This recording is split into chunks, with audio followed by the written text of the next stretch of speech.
So just to introduce myself, I'm Inka and I'm a PhD student at Oxford in the Department of Biology. So I also did my undergrad here. I did the MBiol in biology, and then I had a year out, and now I'm back just starting a PhD. And so my PhD is actually focused on something a bit different than what I'm going to talk about today. It's about the evolution of the island syndrome in birds. But I haven't done much work on that yet, so instead I'm going to talk to you guys about some work that I was focusing on during my master's, so my integrated master's from the MBiol, and then I also worked on it as some work experience last year.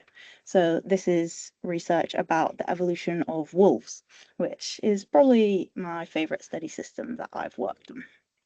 So the talk is called Beyond Mendelian Inheritance, Exploring Evolution in the Wolves of Yellowstone National Park. And basically, what I'm hoping to explain to you guys or convince you of is that even though it might seem like lots of evolution has already been discovered ages ago by like Mendel with his work on inheritance, and then also Darwin and his theory of natural selection and evolution, it might seem like we kind of know what's going on with evolution at this point and it's kind of been discovered. But evolutionary biology is still really an ongoing field of research, and there's lots of unanswered questions and topics to look into. And by focusing on this one case study of like an evolutionary story in these wolves and trying to think about how evolution enabled us to arrive at this point where we have the population that we see today, I hope to kind of show how sometimes you need to break some of the assumptions of Mendelian inheritance or some of the assumptions from these early theories, and only when you kind of relax these assumptions can you really fully understand the whole story of what's going on in evolution. So, just an overview of the structure of the talk. I'm going to start with a review of Mendelian inheritance, which hopefully will be familiar to most of you, but it's always good to have a little refresher. And then I'm going to introduce the study system that we're going to talk about. So that's the Yellowstone National Park system in the US. And then I'm going to get on to the main part of this talk, which is about the evolution of coat color, so fur color in the wolves in Yellowstone National Park. So to start with this review of Mendelian inheritance, most of you are probably familiar with this guy, Mendel. He's pretty famous for his discovery of the genetic basis of inheritance. So in Mendel's time, it was already understood that some kind of inheritance happened between parents and their offspring. So offspring are similar to their parents, but people didn't really understand how this happened. So it was thought that maybe there was some kind of blending going on where offspring have like some intermediate traits that are kind of a mix of both parents. But what Mendel did by designing and carrying out some really nice experiments on pea plants was to show that we can think about inheritance as much more of a discrete process. And so he was able to identify these alleles, as we would call them now, so these like discrete units of inheritance that get passed from parents to offspring. And by thinking about heredity in this way, we can understand more easily what's going on and where these different traits come from and what's happening in inheritance. So he did all these experiments on pea plants where he crossed different types of plants and then observed the offspring that were produced from these crosses. And after repeating these many, many times, he used his results to infer some general laws about heredity that we still use today. And so I'm going to talk about 3 of these laws that he came up with. And then later on, we'll see how these are not really absolute laws, but sometimes they can be broken, and that can lead to quite interesting results in some situations.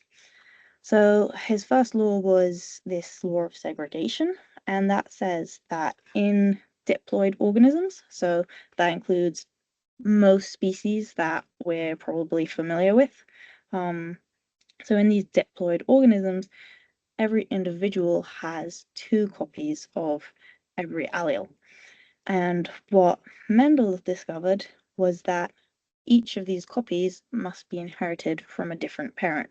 So for each of the many, many loci in the genome of the organism, each of the two alleles at that locus came from a different parent. And so if you imagine him performing a cross between two different types of pea plants, he often looked at flower color as a trait of interest. And so if he took a purple parent and a white parent, both of them being homozygous for this trait, so both of them having two copies of the same allele, all of the offspring will inherit one allele from each parent and will be heterozygous. So they have one of each allele at that same locus. And this law I'm not really going to talk about anymore because it does just hold true for heredity in diploid organisms. You can't really break that one. But the next two are the ones that I'm going to discuss in more detail later. So Mendel also came up with this law of dominance. So he said that in these heterozygous individuals, where you have two different alleles at a given locus, one of the alleles will be dominant and the other recessive. These are the terms he came up with to describe them, meaning that the dominant allele will be expressed and will completely mask the recessive allele. So what this means in terms of the phenotype of the plant and the traits that we can actually observe when we're looking at it is that you can't distinguish between an individual that is homozygous dominant, so two copies of the dominant allele, versus one that is homozygous recessive, so one copy of dominant and one of the recessive allele. And so in Mendel's time, there wasn't really any way to distinguish between heterozygous or homozygous dominant individuals unless you would then go on to kind of breed them with a recessive individual and see what offspring are produced from that cross. Of course, these days we can do genetic sequencing and figure out what genotype an individual has at any given locus, so it's a bit less of a mystery, but we still do see lots of examples of dominant genes and dominant alleles. And then finally, another law that he came up with was this law of independent assortment. So this was the idea that different traits in an organism are inherited separately. So as well as flower color, Mendel looked at lots of other different traits in his plants, and one of these was the color of the peas themselves. So then he would perform crosses between plants with different phenotypes for both of these traits. And what he found was that the traits in the offspring, well, you could get combinations that didn't necessarily exist in the parents. So the traits were kind of segregating independently of each other. So if you imagine a parent population where we have heterozygotes for both flower color, which here is A, and pea color, represented by B, then in the offspring generation, you see not only examples of the parent phenotype, so having a dominant allele at both a dominant phenotype, sorry, at both the flower and the pea color trait, but you can also see individuals that have a different phenotype. So either they have one dominant and one recessive trait, or they can even, in some cases, have two recessive traits. And this is because the phenotype at one of these traits doesn't depend at all on the phenotype at the other trait because they're inherited separately. And so moving on from that review, I now want to talk to you a bit about Yellowstone National Park. And this is a really cool place. It's a huge national park in the United States. It spans the border of 3 different states and is the oldest national park in America and potentially even in the world.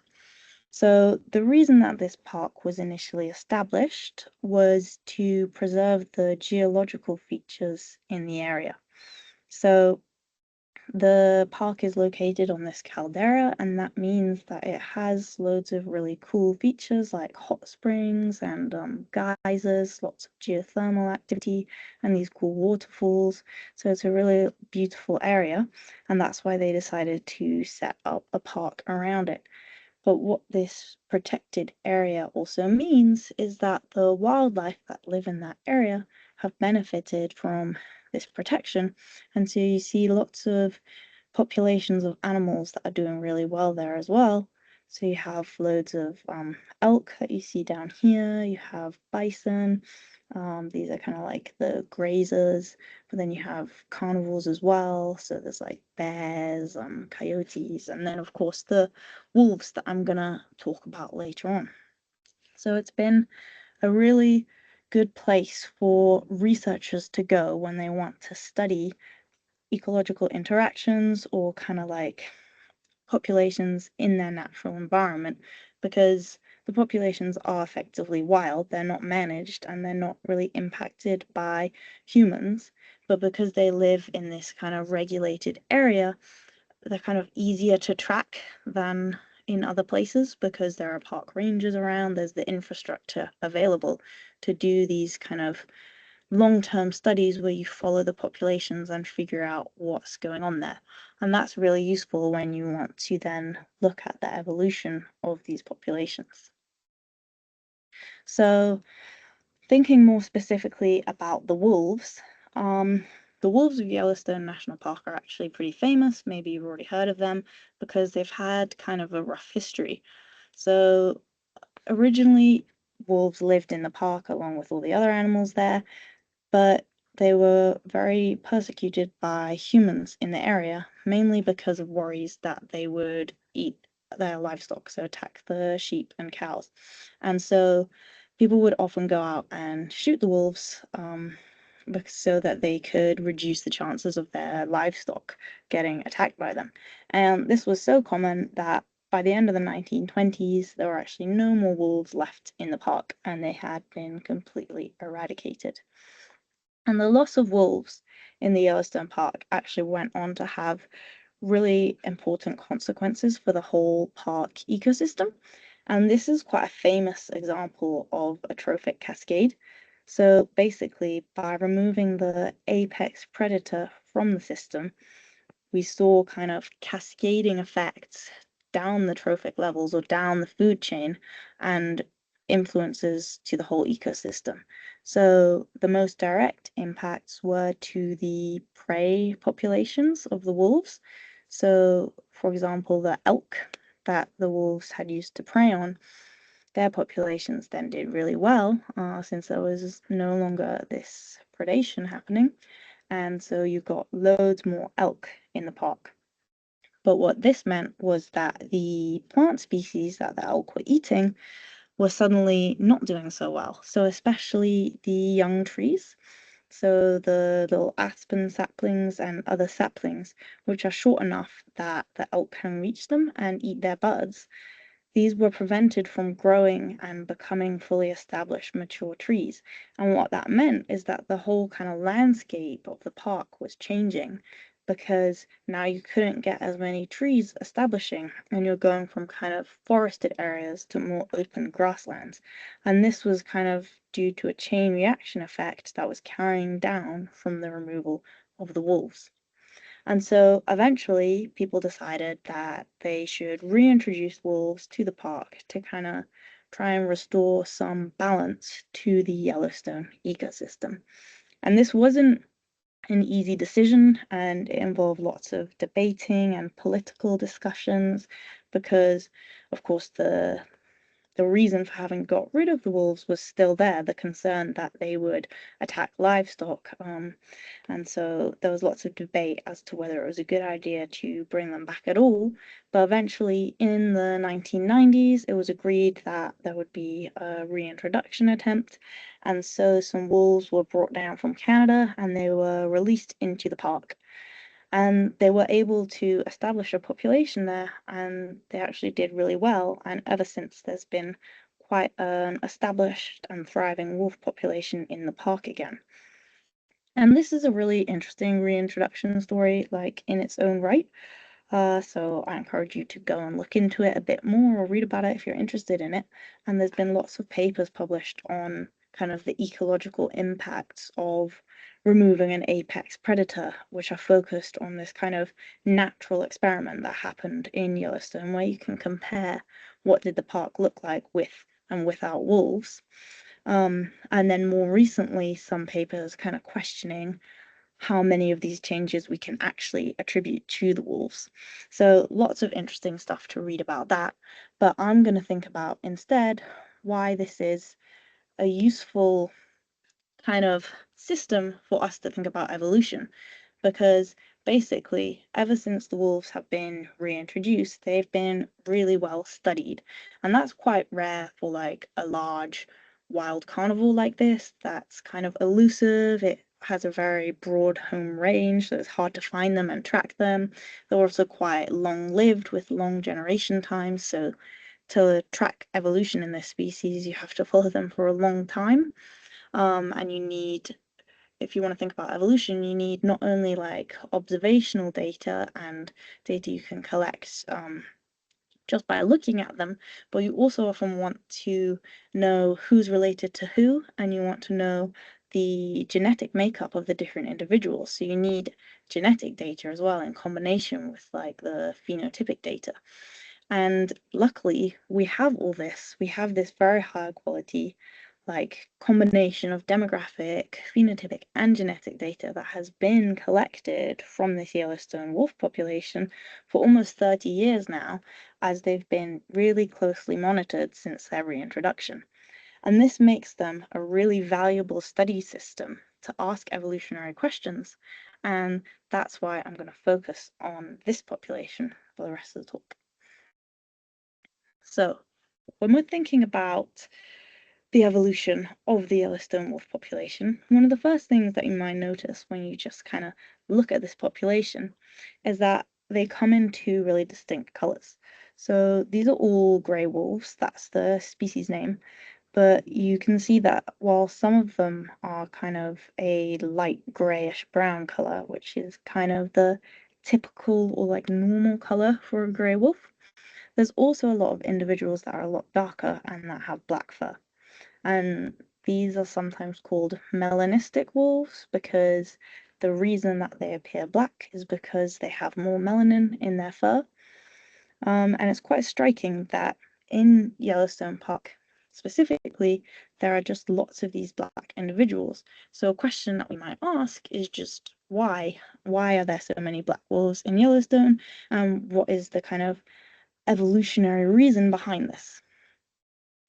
And so when we're asking an evolutionary question like this, the first thing we want to establish is that there is actually an adaptive reason behind the pattern that we're seeing, because although we can imagine a selection pressure that leads to an increase in black wolves in the population, we could also imagine that it's simply happened due to random chance, or it's like an artifact of some historic pattern. So, for example, when they reintroduced the wolves to Yellowstone, maybe there were just happened to be a lot of black ones in the ones that they brought down from Canada, and that pattern has just remained ever since. So we want to know if this has happened through natural selection and adaptation. And to answer that question, one thing that you can do is you can compare some different populations in the broader region. So that's what some researchers did. They went and looked at a bunch of different wolf populations across North America, and that's what you can see on this map. So each circle represents a different population. And then they counted the proportions of black and grey wolves in each population. And that's what you can see in the different colours within these circles. And so the researchers found that there was kind of a broad trend going on. So they concluded that when you look at the more northern populations, kind of up in Alaska, or also the ones that are quite far east, so over in like eastern Canada over here, you don't see very many black wolves at all, and it's mainly just grey wolves in the population. But then as you move south and also west, you see more and more black wolves in the population, and that's the region where Yellowstone National Park, which is this one marked YNP, that's the region where this population lies. And so this is one of the populations that has the highest proportion of black wolves. And so based on the fact that you see a trend like this, they concluded that there's probably some kind of natural selection going on, and it's probably to do with environmental differences between these different regions. Because although on this map it looks like we have these very discrete wolf populations that are quite far apart from each other, in reality you can imagine that there's no hard barrier around each population, and there are wolves existing in all these intermediate regions as well. And so what you get is free gene free gene flow between all these populations because they can all interbreed with each other. And so in the absence of any difference in selection pressure, you would expect that through this random exchange of genes, the whole region would stabilize into a kind of uniform or random distribution of coat colors. So you wouldn't expect to see these big differences between the different populations. And the fact that these differences do exist suggests that the proportion of black wolves depends on a selection pressure that is determined by some factors of the environment. So maybe some kind of selection gradient is going on from the northeast to the southwest area. And this idea that the genes for coat color are under selection is supported as well by genetic data. So in a different study, people looked at the at the diversity, so the genetic diversity surrounding the locus for coat color. And what they found is a reduction in diversity around that region, which suggests that it has been under selection. So it has undergone a selective sweep. So together, these two lines of evidence really suggest that there is some kind of natural selection going on that will explain why we see the this high number of black wolves in Yellowstone. And so now that we know that there is an adaptive reason for this coat color polymorphism, as we call it, when we see two different phenotypes persisting in a population, we can call that a polymorphism. And so we could imagine that either we see these two colors because we're kind of seeing a snapshot of evolution in progress. So we're moving from the historical state or the kind of default state of wolves, which is this gray color, kind of the normal color, towards this kind of mutant state of black individuals. And that at this point in time, we might be somewhere in the middle of this transition. And that's why we see both colors persisting in the population. But perhaps if we were to continue to track this population forwards in time, eventually it would progress to be almost all or fully composed of black individuals. So we could imagine that we're seeing a snapshot of directional selection. And people have put forward some possible explanations for the drivers of this selection.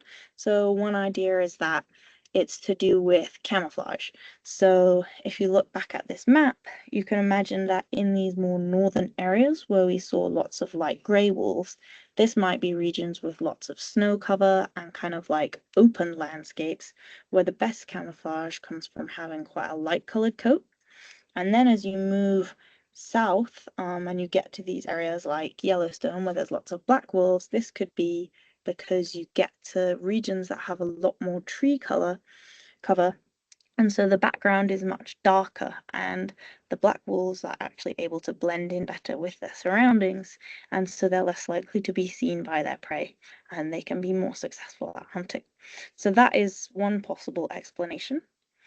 But we could also think that maybe this polymorphism is the stable state.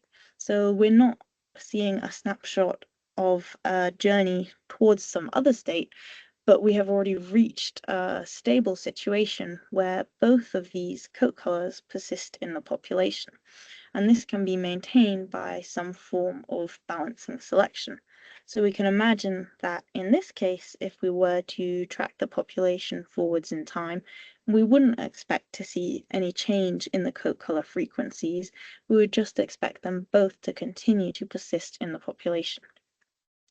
And so this type of balancing selection can operate in different ways. So one mechanism that could maintain it is frequency-dependent selection. So this means that the coat color that does better in the environment depends on the relative frequency of the phenotypes that already exist in the population. So for example, if there are lots of black individuals in the population, then the grey ones tend to do better, and this increases the frequency of grey individuals. This then switches the selection because the rarer black individuals now are selected for, and so they increase in frequency, and we get this kind of cycling. But in practice, this happens so quickly and between such low levels, so such subtle differences, that what you actually see is just a stable equilibrium where both coat colors are maintained in the population. So this is one option, which is frequency-dependent selection, but we could also imagine that the balancing selection could be operating through a heterozygote advantage. So in this situation, there is a single genotype that's being selected for, and that is most successful in this environment. But this genotype is the heterozygous one. So while you're selecting for a single genotype, at each generation, when these individuals reproduce, they lead to the creation of offspring that have all three possible genotypes. So heterozygotes are most successful, they're the most likely to reproduce, but when they produce their offspring, instead of just getting more of the most successful genotype, because of the randomness involved in inheritance, you get some homozygous dominant individuals, some heterozygotes, and some homozygous recessive individuals. And so this type of selection actually requires a violation of Mendel's laws because it requires that you don't have complete dominance.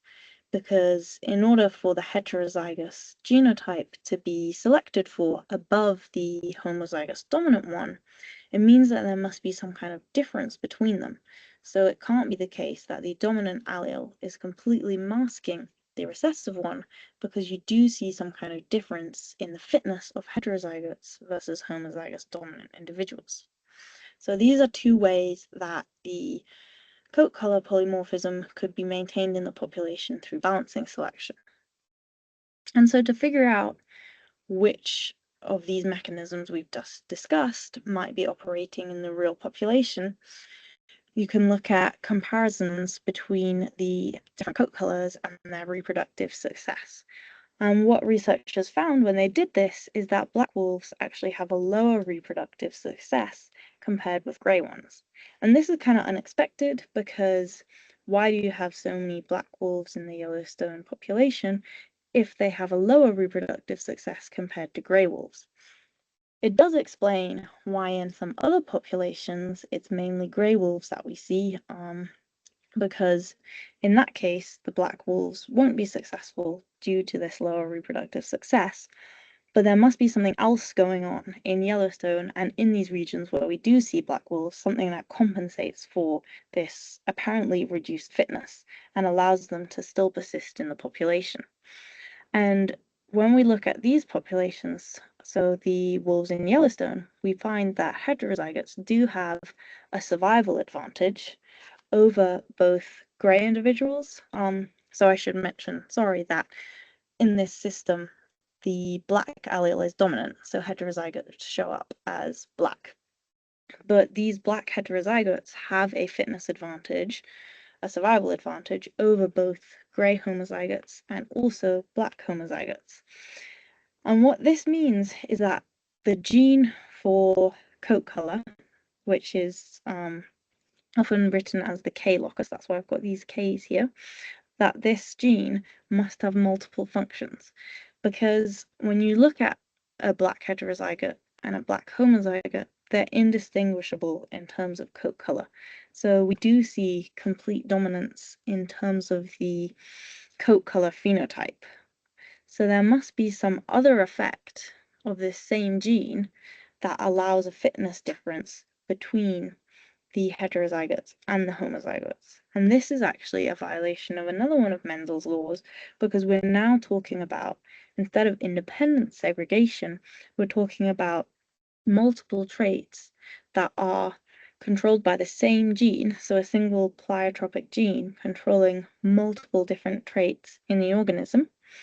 And these will be inherited as kind of a bundle. So they'll have to be inherited together because they all come from the same gene. And this violates the independent segregation assumption because you can't shuffle these traits into different combinations since they come from the inheritance of a single allele. And so to figure out what this other function of the gene might be, we can look a bit more at the molecular pathway by which it operates. And so if we look into the pigmentation pathway that controls the coat color of these wolves, we see over here on the left, we have the two different forms of this CBD103 protein, which is the protein encoded for by the K locus, by the coat color locus. And when you have the wild type allele, so the unmutated one that's associated with a gray coat color, then it interacts weakly with these downstream receptors. But when you have the mutant version, which is the one shown here, CBD103 delta G23, that one interacts much more strongly with the downstream receptors. And what that means is that when you follow this pathway through to its final products, you end up with more melanin in the individual, and that's why it appears as black. But it turns out that this pathway is not only involved in pigmentation, but it also has a role in immunity, so in the immune system of these wolves. And it turns out that it is especially associated with providing protection against this one virus, which is called canine distemper virus. And this is kind of like a measles equivalent, but for dogs and other carnivores. And so now we can understand how a difference in immunity against this disease could allow for a fitness difference between heterozygotes and homozygotes, because the fitness actually does depend on not only whether you have a single copy of the mutated version of the gene, but actually on how many copies you have. And it turns out that Yellowstone National Park is actually an area where canine distemper virus is very common, and that's because while this virus can't persist in a population of wolves, so it can't be endemic to a wolf population, but instead it has to jump across from other species, and that's how it breaks out in the population. So it's more common in wolves that live close to other carnivore populations, so that the disease can kind of jump across the species barrier and infect the wolves. And that is the case in Yellowstone Park. And so to kind of test these ideas of how immunity and disease resistance could be impacting the frequency of black wolves in a population, what another group of researchers did was to build a simulation model of the system. And so this allowed them to explore the impact of different frequencies of canine distemper virus outbreak. So that's the CDV outbreak frequency. And so to compare different disease frequencies and see what outcome you expect in terms of the frequency of black wolves in the population. And so this is useful because to collect this data empirically would have been very difficult, if not impossible. But by building a simplified model of the system and including all of our assumptions about how these mechanisms are working and how genotype influences immunity and this influences survival, we can explore this in a simulation, which is much faster to run and allows you to kind of play around with the parameters and see what effect changing some of these assumptions has on the output. And so what they found was that increasing the frequency of canine distemper outbreaks actually increases the frequency of black coat color in the population. And this is what we expect based on the evidence that we've accumulated so far. So it does seem that the presence of this virus in the Yellowstone population and in other wolf populations can explain why there are so many black wolves in those populations, because the fitness advantage that they have in terms of their immunity against this disease is able to outweigh this reduced reproduction or this lower reproductive success that we heard about earlier. And so in this simulation model, the researchers also looked at comparing these different mating strategies, and that's what the different colors represent. Because now that we know that heterozygotes, so individuals that have one of each allele, they have the highest fitness in terms of disease resistance. These are the most successful individuals in a population where the disease is quite common. And so they found a threshold of about 1 outbreak every 10 years. And over that threshold, the heterozygotes are the kind of best genotype in the population. They do the best. And what this means is that when we think about mate choice and we think about when an individual is going to reproduce, it makes sense for them to maximize the number of heterozygous offspring that they create, because this is going to maximize their reproductive success because they create the type of offspring that will do best in the environment where they live. And so while we can't really imagine that wolves are probably thinking about this when they're choosing their mate, we can imagine that natural selection can act on mate choice behavior as well as acting directly on the survival of the different genotypes at the K locus. It can act on the mate choice behavior based on what types of offspring this will lead to. And so we can have disassortative mating, where individuals tend to choose mates that have a coat color opposite to themselves, or random mating, which is the default, where it doesn't matter what color the coat of the mate is, or assortative mating, where they will choose individuals with a coat color that matches their own. And what we see is that the disassortative mating pattern at these low outbreak frequencies, which are the ones that we see in real populations, leads to a higher frequency of black coat color. And this is the pattern that we expect to see emerging when the virus is quite frequent, because if you choose a mate of the opposite color, you're going to have more offspring that are heterozygous, as opposed to choosing a mate of your same color and producing homozygous offspring that have 2 alleles for that color. And so this kind of demonstrates the importance of this pleiotropic gene, because while the immunity that is provided by this gene through its involvement in the pathways of immune function, this is what provides the fitness advantage for the heterozygotes, but the color can act as a signal by which individuals can choose their mates. So it's possible that based on this visual signal, which is inherently tied to immunity and therefore to fitness, this can allow the evolution of a mating pattern which can maximize the kind of breeding success of individuals. So you have natural selection operating at multiple levels within this system, and this is enabled by the fact that this gene has not only a kind of invisible impact on immunity that determines your fitness, but also a very visible impact in determining your coat color. And so when we look at the breeding pairs in Yellowstone National Park and we see who is mating with who, it does reveal that most of the breeding pairs are formed between individuals of opposite colors. And we don't see that many pairs that are between individuals of the same color.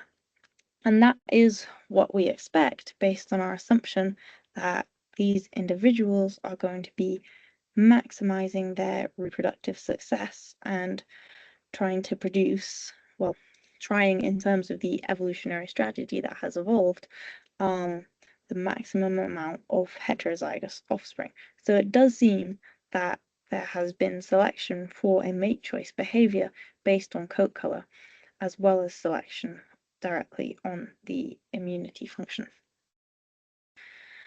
And so, in summary, we've kind of seen lots of almost random seeming different pieces of evidence that all point towards explaining the presence of this coat color polymorphism in the Yellowstone wolves. So just to kind of emphasize how this brings together lots of different avenues of research in biology, we can look at what the different studies have contributed to this final understanding of the evolutionary story here. So we had this long-term demographic study, which was tracking the Yellowstone wolves, and this kind of allowed us to determine that the black wolves had a low reproductive success, also that they tend to form breeding pairs of opposite colors, and it also allowed us to detect the immunity advantage of the heterozygotes. We combined this with genetic information, and that's what allowed us to uncover the pleiotropic effects of the K-locus and also to figure out that there was selection operating at the K-locus. Although this information was also supported by our between population comparisons when we looked across populations in the broader region of North America. And then we also had some information that more from research into epidemiology, so about the frequency of canine distemper virus outbreaks and the immunity advantage that heterozygotes have in terms of their protection against this disease.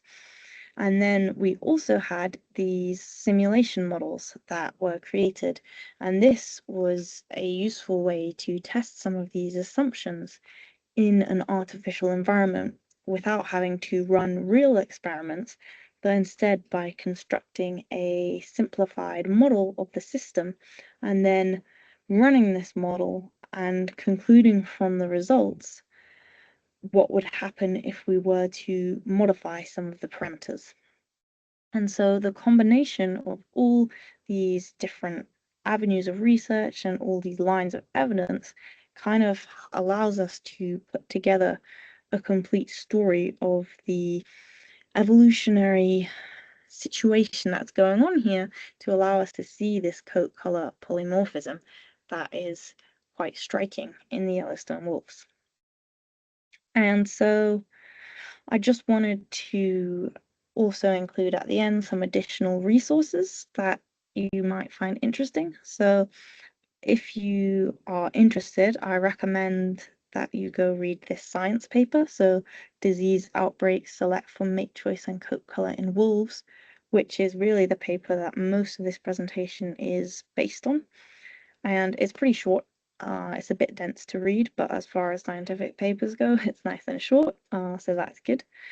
And then if you're more interested in like the molecular side of it, then I recommend also this other paper, also from Science, which is on the molecular and evolutionary history of melanism in North American grey wolves. It's a bit older, but also pretty short and not too bad to read through. Then, in terms of the Yellowstone system, there's a really nice website that's called Yellowstone Forever, and that has lots of information about the Wolf Project. So they have these wolf reports that are released every year. So they've done one every year since I think 1996. That has loads of information about the number of wolves in the park and what packs they belong to and everything like that. So you can find those on here, but it's also not exclusive to wolves, this website, so it has information about all the other projects and research that's going on in the park at the moment, which is quite interesting. And then finally, if you're more interested in the modeling side of things, I recommend that reading through some textbooks can be a good place to start with modeling. So there are some quite good textbooks out there now that kind of are a bit interactive because they include also some examples of code that you can run on your computer as you read them. So it's a good way to kind of practice building some models and stuff that you might be interested in applying at some point, but to be walked through building them in a step-by-step way. Especially reading like the introductory chapters of this type of book can give a good overview of the different types of modeling you can do and the applications that it might have. And then finally, NetLogo is another good resource for modeling. So it's not directly relevant to what I've just been talking about, but it is a program that is very user-friendly and that is often used for creating individual-based models. So like the simulations that we saw earlier. And there's lots of pre-created models in there that you can play around with and run and see if you can modify them. And it's quite useful for models where you want to look at how characteristics of the individuals and playing around with these can impact the emergent properties of the population as a whole. So it's just quite a fun thing to play around with as well. So thank you very much for listening, and if anyone has any questions, I'm happy to answer.